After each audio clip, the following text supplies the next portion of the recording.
नमस्कार दोस्तों, आज 8 मार्च के मुख्य समाचार में आपका स्वागत है, जिसमें सबसे पहली और बड़ी खबर में आपको बताएंगे कि कृषि कानून पर बंगाल जा रही है सरकार, हम भी वहीं मिलेंगे। ये बड़ा बयान दिया है राकेश टिकैत ने। और पश्चिम बंगाल के चुनाव में भाजपा को घेरने की है कोशिश।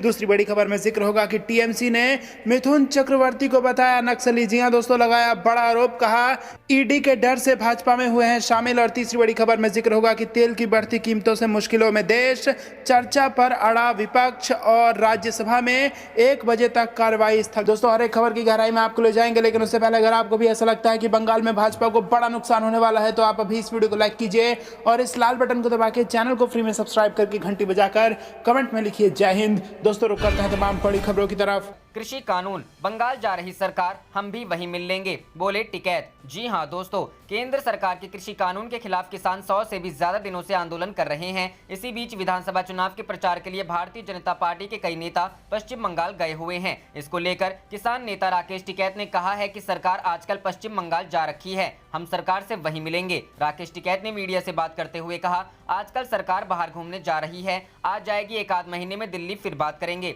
टिकैत ने कहा, आजकल सरकार कोलकाता गई है, हम भी 13 तारीख को पश्चिम बंगाल जाएंगे, बड़ी महापंचायत है, वहां सरकार से वहीं मिलेंगे। किसान नेता ने कहा कि हम वहां जाकर किसानों से बात करेंगे, उनसे पूछेंगे एमएसपी पर खरीद हो रही है या नहीं, अपनी बात बताएंगे, इस आंदोलन के बारे में समझाएंगे, उनकी बात सुनेंगे, इससे उन्हें क्या दिक्कत है। टिकैत ने कहा कि जो किसान वहां मछली पालता है उसे भी बहुत नुकसान हुआ है, इसके बाद गुजरात भी जाएंगे, वहां का किसान भी बर्बाद हो गया है। टिकैत ने कहा, मोदी ने ही कहा था अपनी फसल कहीं भी बेच लो, तो अब संसद के बाहर बेचेंगे फसल। पीएम ने कहा था कि आप मंडी के बाहर कहीं पर भी बेच सकते हो, तो हमें संसद में ठीक लग रहा है, वहीं बेचेंगे। टिकैत ने कहा है कि जब तक 3 नए कृषि कानून रद्द नहीं हो जाते, तब तक उनका आंदोलन जारी रहेगा। किसान नेता ने कहा कि किसानों की मांग है कि तीनों कृषि कानून पूरी तरह से वापस लिए जाएं, और जब तक सरकार उनकी मांगे नहीं मानती, तब तक आंदोलन जारी रहेगा। वहीं भारतीय किसान यूनियन मध्य प्रदेश में 8 मार्च से 15 मार्च के बीच 3 किसान रैलियां करने जा रहा है। मालूम हो कि मध्य प्रदेश के अनूपपुर जिले में वर्ष 2012 में प्रदर्शन के दौरान कथित रूप से दंगा फैलाने एवं हत्या करने के प्रयास के मामले में टिकैत के खिलाफ गिरफ्तारी वारंट लंबित है। रुक करते हैं अगली खबर की तरफ। टीएमसी ने मिथुन चक्रवर्ती को बताया नक्सली, कहा ईडी के डर से हुए भाजपा में शामिल। जी हां दोस्तों, पश्चिम बंगाल में जैसे जैसे चुनाव नजदीक आ रहे हैं, वैसे वैसे नेताओं की ओर से एक दूसरे पर तीखे हमले और तेज हो गए हैं। कोलकाता के ब्रिगेड परेड मैदान में प्रधानमंत्री नरेंद्र मोदी की चुनावी रैली से पहले बीजेपी में शामिल होने वाले मिथुन चक्रवर्ती को अब ममता बनर्जी की पार्टी तृणमूल कांग्रेस ने नक्सली बताया है। टीएमसी ने कहा है कि मिथुन ने ईडी के डर से बीजेपी का हाथ थामा है। मिथुन चक्रवर्ती के बीजेपी में शामिल होने पर तृणमूल कांग्रेस के वरिष्ठ नेता सौगत राय ने कहा कि मिथुन पहले स्टार थे, लेकिन अब नहीं है, वह मूल रूप से नक्सली थे। वह सीपीएम में शामिल हुए, फिर टीएमसी में आ गए और राज्यसभा सांसद बन गए। बीजेपी ने उन्हें ईडी का डर दिखाया और फिर उन्होंने राज्यसभा छोड़ दी, अब वह बीजेपी में शामिल हो गए। सौगत राय ने कहा कि अब उनकी कोई विश्वसनीयता नहीं है, न ही लोगों के बीच उनका कोई प्रभाव है। वहीं टीएमसी के प्रवक्ता कुणाल घोष ने कहा कि बड़े अभिनेता कई प्रोडक्शन हाउस से जुड़े होते हैं, मिथुन चक्रवर्ती भी वही कर रहे हैं, एक पार्टी से दूसरे पार्टी में जा रहे हैं। घोष ने कहा कि जैसा कि चक्रवर्ती ने कहा है कि वह लोगों के लिए काम करना चाहते हैं, उन्हें ईंधन मूल्य वृद्धि के खिलाफ कुछ कहना चाहिए। सीपीआई के वरिष्ठ नेता सुजन चक्रवर्ती ने कहा कि लोग चक्रवर्ती की तरह के दल बदलुओं पर कभी भरोसा नहीं करेंगे और उनके बीजेपी में शामिल होने का चुनावों पर कोई प्रभाव नहीं पड़ेगा। तृणमूल कांग्रेस से राज्यसभा सदस्य रह चुके अभिनेता ने शारदा पोंजी घोटाले ने नाम आने के बाद 2016 में संसद के उच्च सदन की सदस्यता छोड़ दी थी। उन्होंने हालांकि इसके लिए स्वास्थ्य ठीक नहीं होने का हवाला दिया था। रुक करते हैं अगली खबर की तरफ। तेल की बढ़ती कीमतों से मुश्किल में देश, चर्चा पर अड़ा विपक्ष, राज्यसभा 1 बजे तक स्थगित। जी हां दोस्तों, संसद के बजट सत्र का दूसरा हिस्सा आज से शुरू हो गया है। राज्यसभा में कार्रवाई की शुरुआत होते ही विपक्ष की ओर से पेट्रोल और डीजल के बढ़ते दामों को लेकर हंगामा किया गया, जिसके बाद राज्यसभा की कार्रवाई को 11 बजे तक के लिए स्थगित कर दिया गया। सुबह 11 बजे के बाद जब फिर से सदन की कार्रवाई शुरू हुई तो कांग्रेस पेट्रोल डीजल के दामों पर चर्चा के लिए अड़ गई। हालांकि उपसभापति ने इस चर्चा से इनकार कर दिया। राज्यसभा अब 1 बजे तक के लिए स्थगित हो गई है। विपक्ष की ओर से सदन में कहा गया कि पेट्रोल, डीजल और सिलेंडर की कीमत बीते कुछ दिनों में ही 7वें आसमान पर है। ऐसे में गरीबों को काफी मुश्किल हो रही है। ये एक देशव्यापी मुद्दा है, ऐसे में इस पर सरकार को तुरंत चर्चा करनी चाहिए। कांग्रेस नेता मल्लिकार्जुन खड़गे ने कहा कि पूरा देश संकट में है, ऐसे में सरकार को कोई हल निकालना चाहिए। कांग्रेस सांसदों की ओर से राज्यसभा के साथ साथ लोकसभा में भी पेट्रोल डीजल के बढ़ते दामों को लेकर स्थगन प्रस्ताव दिया है। राज्यसभा में कांग्रेस नेता मल्लिकार्जुन खड़गे और लोकसभा में मनीष तिवारी ने स्थगन प्रस्ताव दिया है और पेट्रोल डीजल के बढ़ते दामों पर चर्चा की मांग की है। बता दें कि सोमवार को अंतर्राष्ट्रीय महिला दिवस के अवसर पर सदन में कई महिला सांसदों ने अपनी बात रखी। इस दौरान सोनल मानसिंह ने अपील करते हुए कहा कि महिला दिवस की तरह ही पुरुष दिवस भी मनाना चाहिए। वहीं प्रियंका चतुर्वेदी ने महिलाओं के लिए 33% आरक्षण की बजाय 50% आरक्षण की बात कही। रुख करते हैं अगली खबर की तरफ। मध्य प्रदेश में किसानों की चेतावनी, राकेश टिकैत को यहां गिरफ्तार किया तो और बढ़ेगा आंदोलन। जी हां दोस्तों, मध्य प्रदेश में किसानों ने चेतावनी दी है कि यदि श्योपुर पहुंच रहे भारतीय किसान यूनियन के राष्ट्रीय नेता राकेश टिकैत को एक पुराने मामले में गिरफ्तार किया गया तो वे अपना आंदोलन तेज कर देंगे। बता दें कि टिकैत किसान महापंचायत को संबोधित करने के लिए सोमवार दोपहर श्योपुर पहुंच रहे हैं। बीकेयू के राज्य अध्यक्ष अनिल यादव ने कहा कि राकेश टिकैत दोपहर में दिल्ली से श्योपुर पहुंचेंगे। अगर पुलिस भाजपा के नेतृत्व वाली राज्य सरकार के निर्देशों के तहत उन्हें गिरफ्तार करती है तो हम अपना विरोध तेज करेंगे और किसी भी अप्रिय घटना के लिए राज्य सरकार जिम्मेदार होगी। इधर किसान यूनियनों ने दावा किया है कि पंजाब, हरियाणा और उत्तर प्रदेश के विभिन्न हिस्सों की लगभग 40,000 महिलाएं दिल्ली विरोध स्थलों पर एकत्र होंगी, जिनमें सिंगू, टिकरी और गाजीपुर सीमाएं शामिल हैं। हर किसान संघ की अपनी महिला शाखा है, लेकिन भारतीय किसान संघ की यह शाखा में सबसे बड़ी है। किसान यूनियन के नेताओं ने कहा कि ये महिलाएं सोमवार को अंतर्राष्ट्रीय महिला दिवस मनाएंगी और फिर बच्चों, खेतों और परिवार के वरिष्ठ सदस्यों की घर पर देखभाल करने के लिए वापस आएंगी। रुख करते हैं अगली खबर की तरफ। सिंगू बॉर्डर पर आंदोलनकारी किसानों पर फायरिंग, कार से आए 4 लोग गोलियां चलाकर भागे। जी हां दोस्तों, राजधानी दिल्ली के सिंगू बॉर्डर पर किसान आंदोलन में डटे लोगों पर फायरिंग की घटना सामने आई है। रविवार रात को अचानक कुछ लोग कार से आए और फायरिंग करके भाग गए। इस कार में 3 लोग सवार थे, जिन्होंने किसानों को निशाना बनाते हुए फायरिंग की। द ट्रिब्यून की रिपोर्ट के मुताबिक यह घटना रविवार रात की है और चंडीगढ़ नंबर की एक कार पर सवार होकर कुछ लोग आए थे। सफेद रंग की ऑडी कार से उतरे लोगों ने आंदोलनकारी किसानों को निशाना बनाते हुए फायरिंग की और भाग गए। इस घटना में किसी किसान को चोट नहीं आई है। यह घटना सिंगू बॉर्डर के पास टीडीआई मॉल के पास हुई थी। पुलिस का कहना है कि फायरिंग करने वाले आरोपी किसान शायद पंजाब के रहने वाले हैं। सिंगू बॉर्डर पर बीते साल 26 नवंबर से आंदोलनकारी किसान डटे हुए हैं। पुलिस सूत्रों के मुताबिक यह घटना रविवार सोमवार की दरमियानी रात को 2 बजे हुई। पुलिस का कहना है कि फायरिंग करने वाले लोग पंजाब या चंडीगढ़ के हो सकते हैं। ऐसा इसलिए कहा जा रहा है क्योंकि वे जिस कार से आए थे वह चंडीगढ़ के नंबर की थी। घटना की जानकारी मिलते ही हरियाणा की कुंडली से पुलिस पहुंची और मामले की जांच शुरू की। फिलहाल पुलिस आसपास की सीसीटीवी फुटेज खंगाल रही है और कार में सवार लोगों के बारे में जानने की कोशिश कर रही है। इस कोशिश के तहत आसपास के टोल प्लाजा की सीसीटीवी फुटेज भी पुलिस खंगाल रही है। किसान बोले, एक्शन ना हुआ तो जाम करेंगे और सड़कें। इस बीच आंदोलनकारी किसानों का कहना है कि ऐसा एक साजिश के तहत किया गया है ताकि हमारे शांतिपूर्ण आंदोलन को बदनाम किया जा सके। यही नहीं, किसानों ने कहा यदि पुलिस ने फायरिंग करने वाले अराजक तत्वों के खिलाफ कोई एक्शन नहीं लिया तो वे दूसरे रास्तों को भी ब्लॉक करना शुरू कर देंगे। बता दें कि पंजाब और हरियाणा के हजारों किसान सिंगू बॉर्डर और टिकरी बॉर्डर पर डटे हुए हैं। इसके अलावा यूपी गेट पर दिल्ली और उत्तर प्रदेश की सीमा पर यूपी, उत्तराखंड और बिहार जैसे राज्यों के किसान डटे हुए हैं। रुख करते हैं अगली खबर की तरफ। राकेश टिकैत ने चुनावी राज्य बंगाल को लेकर किया बड़ा ऐलान, बीजेपी की बढ़ेंगी मुश्किलें। जी हां दोस्तों, कृषि कानूनों के खिलाफ दिल्ली की सीमाओं पर जारी आंदोलन के बीच भारतीय किसान यूनियन के नेता देश भर में लगातार जनसंपर्क कर रहे हैं और किसानों को इन कानूनों के बारे में जानकारी दे रहे हैं। पंजाब, हरियाणा, उत्तर प्रदेश और राजस्थान के अलग अलग हिस्सों में लगातार कृषि कानूनों के खिलाफ पंचायतें आयोजित की जा रही हैं। अब राकेश टिकैत ने चुनावी राज्य पश्चिम बंगाल जाने की तैयारी कर ली है। साफ है, उनका मकसद बंगाल के किसानों को इन 3 कृषि कानूनों से उपजने वाली परेशानियों के बारे में समझाना है। भारतीय किसान यूनियन के राष्ट्रीय प्रवक्ता राकेश टिकैत ने कहा, 13 मार्च को पश्चिम बंगाल जाऊंगा, वहां बड़ी पंचायत है, वहां के किसानों से मिलेंगे और किसान आंदोलन और एमएसपी के बारे में बात करेंगे। कल महिला दिवस मनाएंगे, बॉर्डर पर कल पूरा संचालन महिलाएं करेंगी। गौरतलब है कि राकेश टिकैत द्वारा बंगाल का रुख करने से बीजेपी की मुश्किलें बढ़ेंगी। पहले से ही टीएमसी तीनों कृषि कानूनों के खिलाफ है। टीएमसी के नेता दिल्ली बॉर्डर पर पहुंचकर किसानों को समर्थन दे चुके हैं। ऐसे में किसान नेता राकेश टिकैत का चुनावी राज्य बंगाल का रुख करना बीजेपी के लिए मुश्किलें खड़ी कर सकती है।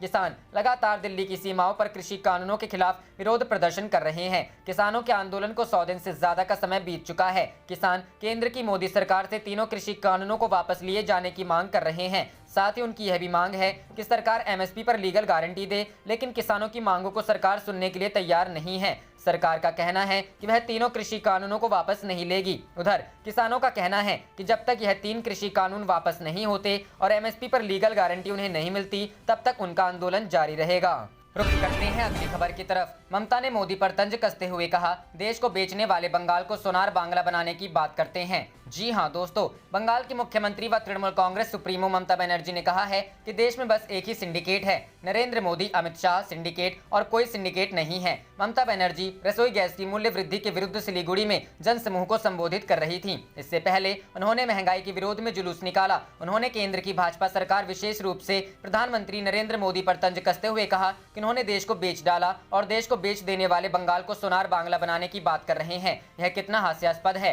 उन्होंने यह भी कहा कि देश ने आज तक इतना बड़ा झूठा प्रधानमंत्री नहीं देखा। मोदी जी अपनी नहीं तो कम से कम प्रधानमंत्री पद की मर्यादा का तो ख्याल रखें। उन्होंने कहा था, हर एक बंद चाय बागान खुलवा देंगे, एक भी नहीं खुलवाया। अब तो यह हाल हो गया है कि लोग जब सुनते हैं कि प्रधानमंत्री भाषण देने वाले हैं तो लोग डर जाते हैं कि पता नहीं अब कौन सी नई मुसीबत में डाल दें। रसोई गैस की मूल्य वृद्धि को देश की सबसे बड़ी समस्या करार देते हुए ममता बनर्जी ने कहा कि हमने लोगों को मुफ्त में चावल और राशन दिया तो मोदी जी ने गैस का दाम बढ़ाकर 1000 रुपए तक पहुंचा दिया। वह नहीं चाहते कि गरीबों के घर दाल भात भी पक सके। रुख करते हैं अगली खबर की तरफ। पीएम के पास बंगाल जाने का वक्त है, पर दिल्ली में किसानों के लिए नहीं। मोदी के मेगा शो पर पवार का निशाना। जी हां दोस्तों, राकांपा प्रमुख शरद पवार ने रविवार को झारखंड के रांची में पार्टी की एक रैली के दौरान भाजपा पर जमकर निशाना साधा। पवार ने कहा कि केंद्र की सत्ता भाजपा के हाथ में जाने के बाद से देश में सांप्रदायिक जहर बढ़ा है। उन्होंने किसान आंदोलन को नजरअंदाज करने के लिए पीएम मोदी को भी आड़े हाथों लिया है और कहा कि प्रधानमंत्री के पास विदेश जाने का समय है। आज पश्चिम बंगाल में जाने के लिए उनके पास समय है, लेकिन देश की राजधानी के पास 20 किलोमीटर पर पिछले 100 दिनों से किसान आंदोलन पर बैठे हैं। उनके पास किसानों से मिलने का समय नहीं है। राकांपा प्रमुख आज रांची के हरमू मैदान में राष्ट्रवादी कांग्रेस पार्टी की जनसभा को संबोधित करने पहुंचे थे। यहां पश्चिम बंगाल में सत्तासीन तृणमूल कांग्रेस और ममता बनर्जी का पक्ष लेते हुए पवार ने कहा कि पश्चिम बंगाल में एक महिला को जिसे लोगों ने मुख्यमंत्री बनाया, उसके खिलाफ केंद्रीय एजेंसियों का प्रयोग कर रहे हैं। इनके हाथ में सत्ता नहीं आए, यह हमें सुनिश्चित करना है। कोरोना महामारी के दौरान लोगों की परेशानियों का मुद्दा उठाते हुए शरद पवार ने पूछा कि मोदी ने क्या किया। भाजपा के कार्यकर्ताओं से कहा कि थाली बजाओ और लोगों को जागरूक करो। हम थाली बजाने वाले नहीं, थाली में खाना कैसे जुटे उसकी चिंता करते हैं। गौरतलब है कि इससे पहले कांग्रेस नेता पी चिदम्बरम भी मोदी द्वारा दिल्ली में किसानों को नजरअंदाज किए जाने के मुद्दे को उठा चुके हैं। उन्होंने पिछले हफ्ते ट्वीट में लिखा था, पीएम केरल से लेकर असम तक यात्रा कर रहे हैं, लेकिन इतना समय अच्छा नहीं है कि वे दिल्ली की सीमाओं पर 20 किलोमीटर जाकर किसानों से मुलाकात कर सके। एक दिन पहले ही किसान आंदोलन के 100 दिन पूरे होने पर कांग्रेस नेता राहुल गांधी ने मोदी सरकार पर हमला बोला था। उन्होंने कहा था, देश की सीमा पर जान बिछाते हैं जिनके बेटे, उनके लिए कीलें बिछाई हैं दिल्ली की सीमा पर। अन्नदाता मांगे अधिकार, सरकार करे अत्याचार। उनके अलावा कांग्रेस महासचिव प्रियंका गांधी ने किसानों का समर्थन करते हुए कहा था, 100 दिन किसानों के संघर्ष के, हक की लड़ाई के, अन्नदाता के सम्मान के, गांधी जी, सरदार पटेल, नेहरू जी, शास्त्री जी, शहीद भगत सिंह के दिखाए हुए रास्ते के। आगे प्रियंका गांधी ने लिखा, 100 दिन भाजपा सरकार के अहंकार के, किसानों पर प्रहार के, झूठ और किसानों के तिरस्कार के। रुख करते हैं अगली खबर की तरफ। किसान महापंचायत। प्रियंका गांधी बोली, यह मेरठ की धरती है, स्वतंत्रता संग्राम का पहला विद्रोह शुरू हुआ था। जी हां दोस्तों, केंद्र के 3 नए कृषि कानूनों के खिलाफ आयोजित किसान महापंचायत को संबोधित करते हुए कांग्रेस महासचिव प्रियंका गांधी ने रविवार को किसानों से दिल्ली सीमा की तरह प्रत्येक गांव में आंदोलन करने का आह्वान किया। इसके साथ ही उन्होंने किसानों से कहा कि जब जब आप संकट में होंगे, कांग्रेस आपके साथ खड़ी होगी। आपकी लड़ाई मेरी लड़ाई है और जब तक मुझ में दम है, मैं आपके साथ लड़ूंगी। उत्तर प्रदेश के मेरठ में रविवार को कांग्रेस की ओर से इस किसान महापंचायत का आयोजन किया गया था। प्रियंका ने अपने संबोधन में आरोप लगाया कि अंग्रेजों की तरह भारतीय जनता पार्टी की सरकार किसानों का शोषण कर रही है। उन्होंने कहा, यह मेरठ की धरती है, यहीं से स्वतंत्रता संग्राम का पहला विद्रोह शुरू हुआ था। उस आजादी की लड़ाई में किसान शामिल रहे, हजारों किसान आंदोलन में जुटे, बहुत से लोग शहीद हुए। अंग्रेजी साम्राज्य किसानों को परेशान कर रहा था। कांग्रेस नेता ने कहा, भाजपा की सरकार भी किसानों का शोषण कर रही है। ये ऐसे कानून हैं जिनसे आपकी कमाई ठीक से नहीं मिल पाएगी। ये कृषि कानून बड़े उद्योगपतियों को लाभ देंगे। तीनों कृषि कानून में एक तरफ खरबपति और दूसरी तरफ आप, तो आपको क्या लाभ मिलेगा। उन्होंने आरोप लगाया कि इन कानूनों को बनाने से पहले किसी किसान से नहीं पूछा गया। उन्होंने कहा कि आंदोलन के 100 दिन पूरे हो गए हैं और अगर कानून कृषकों के लिए बने हैं तो किसान दिल्ली की सीमा पर क्यों बैठे हैं। प्रियंका गांधी वाड्रा ने कहा, किसानों ने इस देश को आजादी दिलाई। किसान में हिम्मत की कमी नहीं है, आत्मशक्ति की कमी नहीं है। अगर किसान सीमा पर बैठे हैं तो क्या प्रधानमंत्री को उनका आदर नहीं करना चाहिए। पानी काटा गया, बिजली काटी गई। उन्होंने कहा कि प्रधानमंत्री अमेरिका, पाकिस्तान और चीन घूमकर आ गए, लेकिन अपने यहाँ ही नहीं जा रहे। उन्होंने आरोप लगाया कि उनकी सरकार बड़े बड़े उद्योगपतियों के लिए चल रही है और उनके केवल 2 ही मित्र हैं, कांग्रेस नेता ने आरोप लगाया, बिजली के दाम बढ़ गए, पेट्रोल डीजल के दाम बढ़ गए, हर तरफ से आप पर वार है, इस स्थिति को बदलने के लिए खड़े रहना पड़ेगा। प्रियंका ने जोर देकर कहा, सरकार ने आपके लिए जो परिस्थितियां बनाई हैं, आपको भी यही परिस्थिति सरकार के लिए बनानी है। उन्होंने किसानों से कहा, आपके कई वर्षों तक जुल्म सह लिए हैं, 215 किसान शहीद हुए, सरकार का एक भी सांसद संसद में खड़ा नहीं हुआ,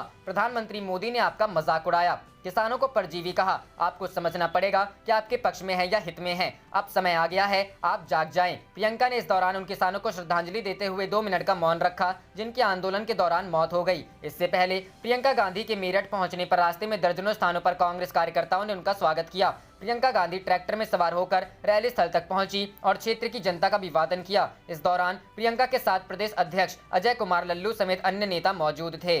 रुक करते हैं अगली खबर की तरफ। ममता बनर्जी का पीएम मोदी पर पलटवार, कहा वोटरों को गुमराह करने के लिए ले रहे हैं झूठ का सहारा। जी हां दोस्तों, प्रधानमंत्री नरेंद्र मोदी के खिलाफ नए सिरे से मोर्चा खोलते हुए पश्चिम बंगाल की मुख्यमंत्री ममता बनर्जी ने रविवार को कहा कि राज्य में मतदाताओं को गुमराह करने के लिए पीएम मोदी झूठ का सहारा ले रहे हैं। एलपीजी के दामों में बढ़ोतरी के खिलाफ प्रदर्शन मार्च के बाद एक रैली को संबोधित करते हुए ममता बनर्जी ने कहा, प्रधानमंत्री ने इतने वर्षों में कई खोखले वादे किए हैं, लोगों को अब उन पर विश्वास नहीं है। उन्होंने सवाल करते हुए कहा कि प्रधानमंत्री ने हर नागरिक के बैंक खाते में 15 लाख रुपए क्यों नहीं जमा किए, जैसा कि उन्होंने 2014 के लोकसभा चुनावों से पहले वादा किया था। बनर्जी ने अपने संबोधन में कहा, आपने कई खोखले वादे किए हैं, लोग हमेशा आपके झूठ को स्वीकार नहीं करेंगे। हम मांग करते हैं कि आप एलपीजी सिलेंडरों को देश के हर नागरिक के लिए सस्ता करिए। आपने एलपीजी सिलेंडर को आम आदमी की पहुंच से दूर कर दिया है। मुख्यमंत्री ने यह भी कहा कि मोदी को झूठ बोलने की अपनी आदत पर शर्मिंदा होना चाहिए। उन्होंने कहा, वह बांग्ला में भाषण देते हैं जबकि स्क्रिप्ट हमेशा गुजराती में लिखी होती है और यह उनके सामने मौजूद भी होता है। वह दिखावा करते हैं कि वह अच्छी तरह से बांग्ला भाषा जानते हैं। उन्होंने कहा,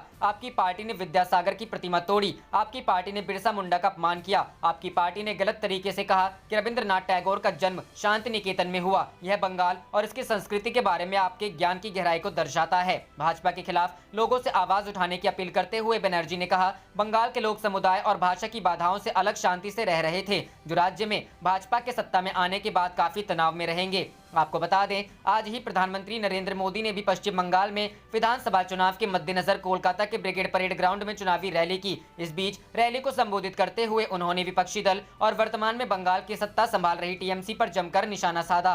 पीएम मोदी ने अपने संबोधन के दौरान कई नारे भी दिए। इस बीच उन्होंने नारा दिया, लोकसभा में टीएमसी हाफ, इस बार पूरी साफ। पीएम मोदी ने टीएमसी प्रमुख ममता बनर्जी पर भी निशाना साधा और कहा, बंगाल ने आपको दीदी के रूप में चुना था, लेकिन आपने खुद को एक ही भतीजे की बुआ तक सीमित क्यों कर लिया? आप अपने भतीजे का लालच पूरा करने में क्यों लग गई? आप भी भाई भतीजावाद के उन कांग्रेस सरकारों को नहीं छोड़ पाई जिनके खिलाफ आपने बगावत की थी। रैली को संबोधित करते हुए पीएम मोदी ने सवाल करते हुए कहा, उन्होंने सवाल किया, क्या बंगाल के युवाओं के रोजगार की स्थिति में परिवर्तन आया? क्या बंगाल के औद्योगिकीकरण में वो परिवर्तन आया जितना उसका सामर्थ्य है? क्या दशकों से चली आ रही खून खराबे की राजनीति में परिवर्तन आया? आपको बता दें कि पश्चिम बंगाल में 27 मार्च से 29 अप्रैल के बीच 8 चरणों में विधानसभा चुनाव होना और वोटों की गिनती बाकी 2 मई को होगी। ऐसे में राज्य में चुनावी सरगर्मी तेज है। कई बड़े नेता लगातार राज्य में चुनावी रैलियां कर रहे हैं। इस बीच आज प्रधानमंत्री नरेंद्र मोदी भी कोलकाता पहुंचे थे और कोलकाता के ब्रिगेड परेड ग्राउंड में एक चुनावी रैली को संबोधित भी किया। रुख करते हैं अगली खबर की तरफ। किसान संगठनों का दावा, दिल्ली में धरना देने के लिए पंजाब से आ रही 40,000 महिलाएं। जी हां दोस्तों, केंद्र सरकार की ओर से लाए गए कृषि कानूनों के खिलाफ किसानों के आंदोलन को 100 दिन से अधिक हो गए हैं। इस दौरान किसान अपनी मांगों को लेकर दिल्ली की सीमा पर डटे हुए हैं। इस बीच किसान संगठनों ने दावा किया है कि 8 मार्च को अंतर्राष्ट्रीय महिला दिवस पर होने वाले विरोध प्रदर्शन में हिस्सा लेने के लिए पंजाब के विभिन्न इलाकों से करीब 40,000 महिलाएं दिल्ली आ रही हैं। किसान संगठनों का दावा है कि इनमें से अधिकांश महिलाएं रविवार को ही सुबह दिल्ली कूच करेंगी। किसान आंदोलन के लिए समर्थन जुटाने के लिए पंजाब के कुछ जिलों में ट्रैक्टर रैली भी निकाली गई। इंडियन एक्सप्रेस की रिपोर्ट के अनुसार पंजाब के बरलाना में कई ट्रैक्टर महिला द्वारा चलाए गए, वहीं बठिंडा में पुरुष और महिलाएं दोनों ने ट्रैक्टर चलाए। भारतीय किसान यूनियन की महिला इकाई की राज्य कमेटी सदस्य बलबीर कौर ने बताया, कई महिलाएं अपने बच्चों की आगामी परीक्षाओं को लेकर व्यस्त हैं। इनमें से अधिकांश महिलाएं 9 मार्च को पंजाब वापस आ जाएंगी, जबकि कुछ वहीं रुकेंगी। रविवार सुबह इसमें मनसा की सैकड़ों महिलाएं शामिल होंगी। सभी किसान संगठनों में सबसे बड़ी महिला इकाई भारतीय किसान यूनियन की है। इसके महासचिव ने कहा, पंजाब से महिलाएं 500 बसों, 600 मिली बसों, 115 ट्रकों और 200 छोटे वाहनों से रविवार सुबह दिल्ली कूच करेंगी। हजारों महिलाएं टिकरी बॉर्डर पर पहुंचकर महिला दिवस समारोह मनाएंगी। इससे पहले किसान नेता राकेश टिकैत ने कहा है कि जब तक 3 नए कृषि कानून रद्द नहीं हो जाते तब तक उनका आंदोलन जारी रहेगा। टिकैत ने शनिवार को कहा कि किसानों की मांग है कि तीनों कृषि कानून पूरी तरह से वापस लिए जाएं और जब तक सरकार उनकी मांगे नहीं मानती तब तक आंदोलन जारी रहेगा। उन्होंने इस मौके पर ट्रैक्टर रैली को रवाना किया। उन्होंने बताया कि यह रैली उत्तर प्रदेश और उत्तराखंड के जिलों में जाएगी और 27 मार्च को गाजीपुर में किसानों के प्रदर्शन स्थल पर पहुंचेगी।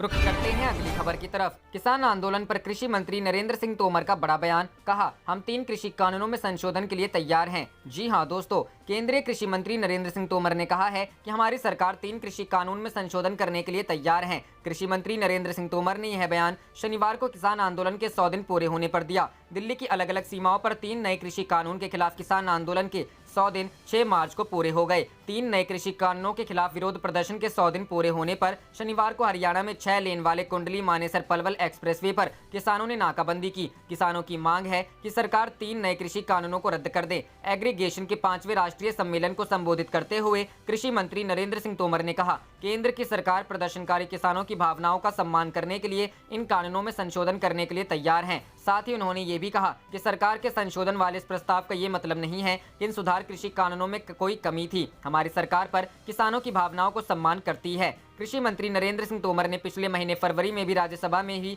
यह बयान दिया था। कृषि मंत्री नरेंद्र सिंह तोमर ने कहा, पिछले साल 2020 के सितंबर में संसद द्वारा पारित 3 कानून किसानों को बाजार में अधिक कीमत दिलाने में मदद करेगा। केंद्रीय मंत्री ने कहा कि ये कानून कृषि क्षेत्र में निवेश को भी बढ़ावा देने वाला है, लेकिन कोई भी इस बात पर तैयार नहीं है। ये विरोध किसानों के हित में नहीं हो सकता है।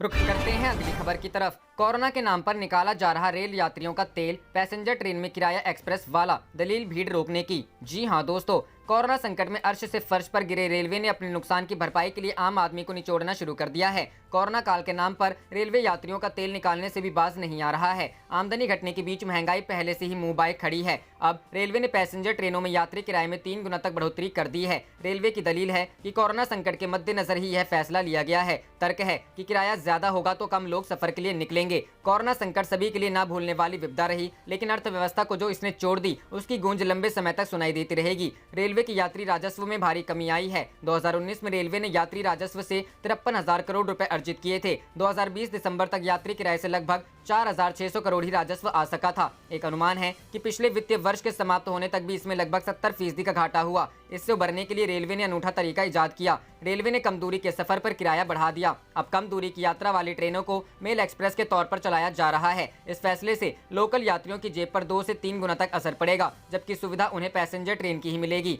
धीरे धीरे रेलवे पैसेंजर सेवा को बहाल करना शुरू कर दिया गया है। पूर्व मध्य रेलवे ने 8 मार्च से 13 जोड़ी यानी 26 मेमू पैसेंजर स्पेशल ट्रेन चलाने की घोषणा की है। सीपीआरओ राजेश कुमार का कहना है कि इन ट्रेनों का किराया मेल एक्सप्रेस के बराबर रखा गया है। इससे ट्रेनों में यात्रियों की अतिरिक्त भीड़ देखने को नहीं मिलेगी। रेलवे का कहना है कि अभी कोरोना प्रोटोकॉल के चलते यात्री ट्रेनों का नियमित परिचालन नहीं हो पा रहा। यात्री भी कम ही निकल रहे हैं। यात्री राजस्व में धीरे धीरे बढ़ोतरी होगी और उसे कोरोना काल से पहले की स्थिति में आने में समय लगेगा। ऐसे में माल भाड़ा राजस्व रेलवे का घाटा पूरा करने का काम करेगा। इसके लिए रेलवे ने इस साल अपने माल ढुलाई में उन तमाम चीजों को भी शामिल किया है जो अभी तक उसके दायरे से बाहर थी। अब DFC पर परिचालन से उसे कई अन्य क्षेत्रों की माल ढुलाई में मौका मिलेगा। ऐसे में उसके माल भाड़ा राजस्व में बड़ी बढ़ोतरी देखने को मिल सकेगी। रुख करते हैं अगली खबर की तरफ। किसानों के लिए MSP की मांग करते हुए राहुल गांधी का सरकार पर वार, जीविका अधिकार है, उपकार नहीं। जी हां दोस्तों, कृषि कानूनों समेत किसानों के मुद्दे को लेकर सरकार और विपक्ष के बीच तीखी बयानबाजी जारी है। खासकर मुख्य विपक्षी पार्टी कांग्रेस सरकार को कृषि कानून से लेकर न्यूनतम समर्थन मूल्य के मुद्दे पर घेरने की कोशिशों में लगी हुई है। कांग्रेस के पूर्व अध्यक्ष और वायनाड से सांसद राहुल गांधी ने एक बार सरकार पर हमला बोला। राहुल गांधी ने किसानों के लिए न्यूनतम समर्थन मूल्य की मांग करते हुए सरकार पर तंज कसा। राहुल गांधी ने रविवार को किसानों को MSP देने की मांग करते हुए लिखा, जीविका अधिकार है, उपकार नहीं। इससे पहले उन्होंने शनिवार को किसान का मुद्दा उठाते हुए कहा, देश की सीमा पर जान बिछाते हैं जिनके बेटे, उनके लिए कीलें बिछाई हैं दिल्ली की सीमा पर। अन्नदाता मांगे अधिकार, सरकार करे अत्याचार। उधर केंद्रीय कृषि मंत्री नरेंद्र सिंह तोमर ने कृषि कानून की आलोचना करने को लेकर विपक्ष पर एक बार फिर निशाना साधा। उन्होंने शनिवार को कहा, ऐसा लग रहा है कि जो लोग इस कानून का विरोध कर रहे हैं वो इसके बारे में बारीकी से जानकारी नहीं जुटा रहे हैं। मोदी सरकार किसानों के कल्याण के लिए प्रतिबद्ध है। हम संशोधन करने के लिए तैयार हैं, लेकिन आप इसे त्रुटिपूर्ण ना कहें, क्योंकि कोई भी इस बारे में सकारात्मक जवाब देने की स्थिति में नहीं है कि इस कानून में कमी क्या है। रुख करते हैं अगली खबर की तरफ। तमिलनाडु विधानसभा चुनाव, DMK ने तय किया सीट शेयरिंग फॉर्मूला, 25 सीटों पर लड़ेगी कांग्रेस। जी हां दोस्तों, आखिरकार लंबी खींचतान के बाद द्रविड़ मुन्नेरम कड़गम और कांग्रेस के बीच सीटों के बंटवारे को लेकर बात बन गई है। इस बार तमिलनाडु में विधानसभा चुनाव में कांग्रेस 25 सीटों पर चुनाव लड़ेगी। शनिवार देर रात डीएमके चीफ एमके स्टालिन के घर पर बैठक में गठबंधन को लेकर आखिरी फैसला लिया गया। इस बैठक में तमिलनाडु, पुडुचेरी और गोवा के कांग्रेस प्रभारी दिनेश गुंडू राव और तमिलनाडु कांग्रेस के अध्यक्ष के.एस. अलागिरी भी मौजूद थे। डीएमके ने कांग्रेस को कन्याकुमारी की लोकसभा सीट भी देने का फैसला किया है। यहां उपचुनाव होने हैं। एच वसंत कुमार के निधन के बाद ये सीट खाली हो गई है। बता दें कि बीजेपी ने इस सीट के लिए पूर्व केंद्रीय मंत्री पोन राधाकृष्णन को अपना उम्मीदवार बनाया है। उधर पूर्व वित्त मंत्री पी चिदम्बरम के बेटे कार्ति ने भी इस सीट से चुनाव लड़ने की इच्छा जताई है। उन्होंने इसके लिए अर्जी प्रियंका गांधी को भेजी है। 2016 के विधानसभा चुनावों में कांग्रेस 41 सीटों पर चुनाव लड़ी थी। आप देख रहे थे आपका अपना चैनल जय हिंद जय भारत।